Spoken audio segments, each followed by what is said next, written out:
So very long baseline array interferometry is the technology of connecting together antennas widely dispersed without real-time connection other than monitoring, so that the data is collected at each antenna is brought to a common place and then recorded at a later time.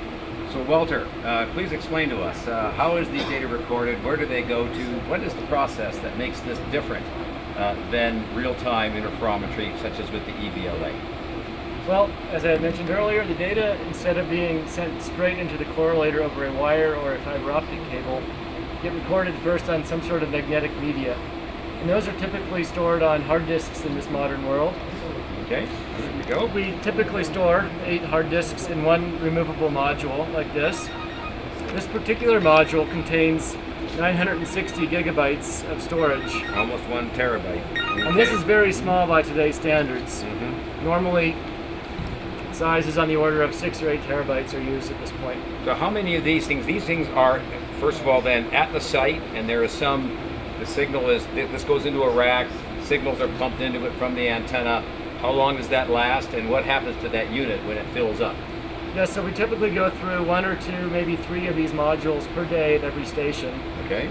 And once a module fills up, the on-site technician will remove it from the recording unit and stick it in a box to send to Socorro. We receive the modules here and we wait for all the disks for a given experiment from all the stations that were involved to arrive here.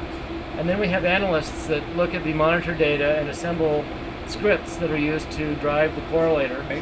When the correlation is ready to proceed, all of the modules are inserted into these slots in the rack of data playback units right here. And each of these will feed one entry into the software correlator, which I'll show you in a moment. These modern, well, the racks themselves are not particularly modern, but these inserted units, I suppose, could be considered fairly modern, have replaced what used to be a bank of very different devices. Do you want to spend a moment describing how this represents an evolution from a previous standard?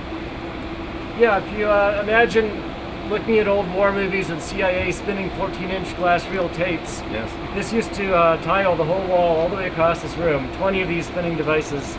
Quite an impressive sight. It's been reduced to storing data on these smaller, much more convenient modules. Right. Not only do they contain up to 10 times, or in the future 20 or 100 times as much data as one of these large tapes held, they're much simpler. You don't have to worry about rewinding the tapes. You don't have to worry about splicing broken tapes. And they're much more robust, I trust. In most cases they are.